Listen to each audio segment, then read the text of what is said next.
parle de l'Afrique.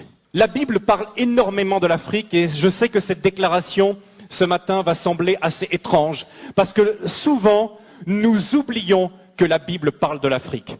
Nous sommes tentés de l'oublier, d'autant plus que les médias actuels ne portent leur attention sur l'Afrique que pour donner des mauvaises nouvelles.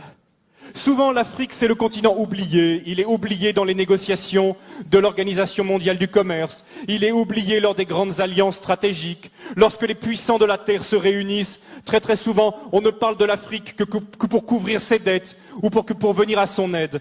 Mais ce n'est absolument pas, frères et sœurs, le message ni l'image que la parole de Dieu nous donne de l'Afrique, ni de la vision de Dieu pour ce continent. Et ce matin, en quelques minutes, je vois déjà la petite horloge là qui égrène ses secondes, mais en quelques minutes, je voudrais vous brosser rapidement un tableau de ce que la Bible dit de l'Afrique. Pour voir que, quand même, on oublie, mais le plan de Dieu pour l'Afrique est très tôt. Regardez dans Genèse chapitre 2 avec moi. Regardez la description du Jardin d'Éden. Le Jardin d'Éden, il y avait 4 fleuves qui sortaient. Qui étaient ces fleuves et où étaient-ils? Du pays d'Éden, chapitre 2, Genèse, chapitre 2, verset 10. Du pays d'Éden sortait un fleuve qui arrosait le jardin, et de là, il se divisait en 4 bras. Le premier, c'est le Pishon. Il contourne tout le pays de Havila, au sol gorgé d'or et excellente qualité. Le deuxième fleuve s'appelait Gihon. Il parcourt toute l'Éthiopie, ou dans certaines versions, le pays de Couche.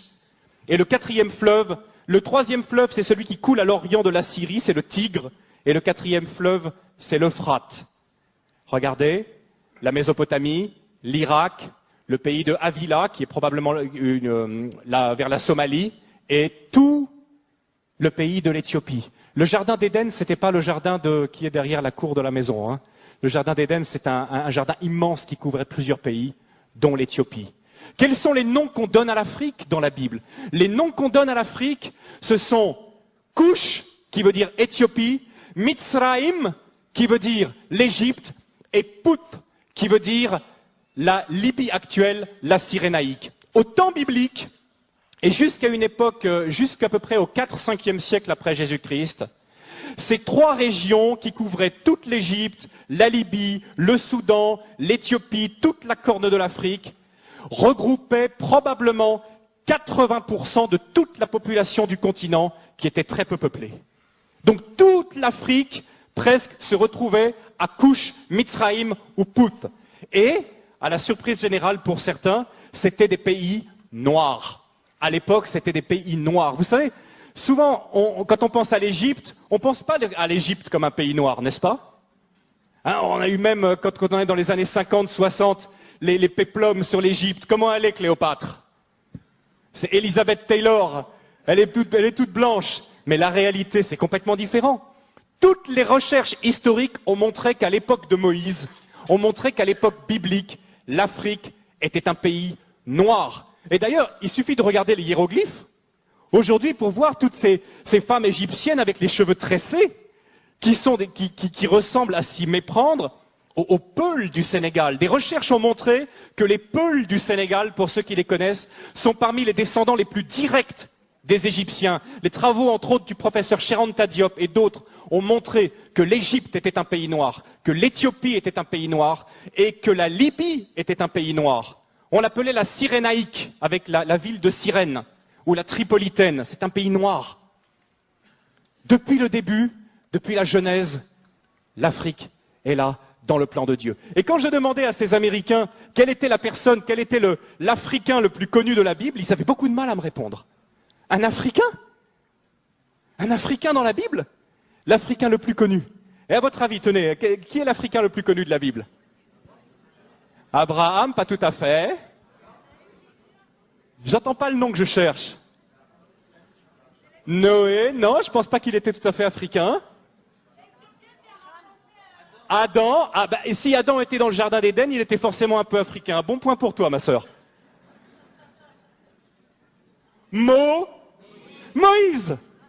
Moïse, né, grandi en Afrique, passé 40 ans de sa vie en Afrique. À une époque, Et j'aimerais bien, justement, aujourd'hui, quand on pense à l'Afrique, on pense à quoi? Honnêtement. Honnêtement, quelles sont les images qui viennent à nous? Nous qui sommes ici en Alsace. Je ne sais pas vous qui regardez Internet là. Mais on pense à des guerres, on pense à des catastrophes, on pense à des famines, on pense à des ennuis sociaux. Voilà les premières images qui nous viennent lorsqu'on pense à l'Afrique. À l'époque de Moïse et au temps biblique, l'Afrique, c'était pas du tout ça. D'abord, l'Égypte était la première puissance économique du monde. Est-ce que vous savez que pendant plus de 1000 ans, c'est l'Égypte qui a nourri tout le bassin méditerranéen par son blé? L'Égypte possède un cadeau de Dieu extraordinaire qui s'appelle le Nil, qui est probablement le fleuve le plus extraordinaire du monde, un fleuve qui vient du lac Victoria au Kenya, qui coule dans un delta. Ce sont qui donnent la possibilité de faire du jardinage de façon extraordinaire. Le Nil, c'est un cadeau de Dieu. Le Nil, c'est ce qui permet à l'Égypte d'avoir toujours été riche. Et quelque chose de très intéressant aussi, ce sont les Égyptiens qui ont inventé le jardinage. Les pastèques que nous mangeons en été, ce sont les Égyptiens qui l'ont cultivé les premiers. À l'époque, l'Égypte était la première puissance économique du monde. Aujourd'hui, l'Afrique est la dernière puissance économique en tant que continent. Mais il n'en a pas toujours été de même. Ce qui se passe aussi, c'est que l'Afrique était la première puissance militaire à l'époque. Si jamais, l'armée de Pharaon, l'armée éthiopienne, tenez, quelle est la plus grande armée qui est mentionnée dans l'Ancien Testament? C'est quelle armée? Une armée de combien? C'est une armée d'1 million de personnes qui est l'armée du roi d'Éthiopie. À l'époque, l'Afrique était une puissance militaire qui faisait trembler. À l'époque aussi, l'Afrique, nous dit la Bible, Moïse a été élevé dans toute la sagesse des Égyptiens. L'Afrique dominait le monde également par ses connaissances scientifiques. C'était de l'Afrique que venait toute la connaissance. Les Égyptiens ont été les premiers astronomes, ont été les premiers à jeter les bases de nos sciences modernes. Venait également de l'Afrique. C'était aussi une époque où l'Afrique accueillait les réfugiés. Aujourd'hui, on pense que l'Afrique, c'est le pays qui envoie plutôt des réfugiés. Mais à l'époque, l'Afrique accueillait les réfugiés. Est-ce que lorsque vous lisez la Genèse, lorsque vous lisez même à peu près tout l'Ancien Testament, vous voyez que toujours le peuple de Dieu a été tenté et l'a fait à certains moments d'aller se réfugier en Égypte, en Afrique. C'est là qu'ils trouvaient le repos. Et le Seigneur a dû leur apprendre difficilement au travers de toute l'Exode à ne plus compter sur cette grande puissance mondiale. Et si Dieu a humilié l'Égypte, il n'a pas humilié un pays faible, mais il a humilié un pays qui était la première puissance mondiale. Comme aujourd'hui, si Dieu choisissait d'humilier une nation puissante, il choisirait probablement d'humilier ou les États-Unis ou l'Europe, qui nous glorifions de notre technologie, de notre puissance, de notre force militaire. Donc Dieu a dû apprendre à son peuple à ne pas compter, à ne pas dépendre de la puissance des hommes, mais à compter seulement sur sa puissance. Quelque chose de très important que souvent on ne connaît pas, c'est que lorsque la reine de Saba était une reine africaine. Amen. Je ne sais pas si vous le savez, c'était une reine noire, c'était une reine africaine. Et les Éthiopiens, aujourd'hui, basés aussi sur des recherches intéressantes, montrent que probablement la reine de Saba était la reine de tout le royaume d'Éthiopie à l'époque. Elle était allée chercher la sagesse auprès de Salomon. Et que dit aujourd'hui l'Église là-bas en Éthiopie? L'Église, dans sa tradition, dit que Salomon et la reine de Saba ont eu un enfant, que cet enfant est devenu Ménélik Ier, le premier empereur d'Éthiopie, qui a été la plus longue dynastie du monde jusqu'à la chute de l'empereur Haïlé Sélassié dans les années 70, qu'on appelait le Négus. Et sa filiation remontait à Salomon lui-même. Salomon lui-même, Ménélik, le Négus. Dieu a toujours pris soin.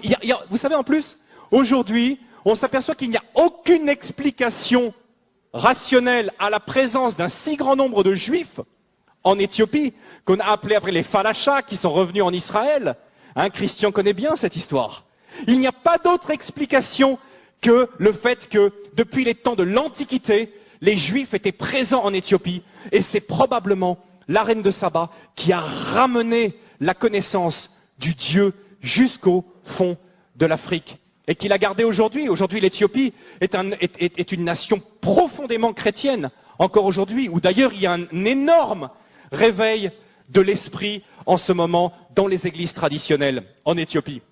La reine de Saba, donc Dieu a parlé à l'Éthiopie, et on le retrouve dans le Nouveau Testament, où Dieu a toujours cherché à ce que son message parvienne à l'Afrique. J'ai été touché qu'un des premiers récipiendaires de l'Évangile, dans l'Acte au chapitre 8, vous connaissez l'histoire, l'eunuque éthiopien, qui était surintendant de tous les trésors de la reine d'Éthiopie, venu en Israël, à Jérusalem, pour adorer comme un juif pieux, africain qu'il était, et qui, sur le chemin du retour, a rencontré Philippe, ou a rencontré Dieu plutôt, parce que c'est Dieu qui avait prévu cette rencontre. Dieu a pris soin que le message de l'Évangile, qui venait à peine d'arriver, que ce message puisse être transmis à l'Afrique. Et c'est cet homme qui a amené l'Évangile en Éthiopie et qui l'a amené en Afrique. Dieu avait pris soin que la reine de Saba vienne chercher la sagesse auprès de Salomon. Dieu a pris soin que l'Éthiopien également soit là tout au début de la révélation de l'Évangile.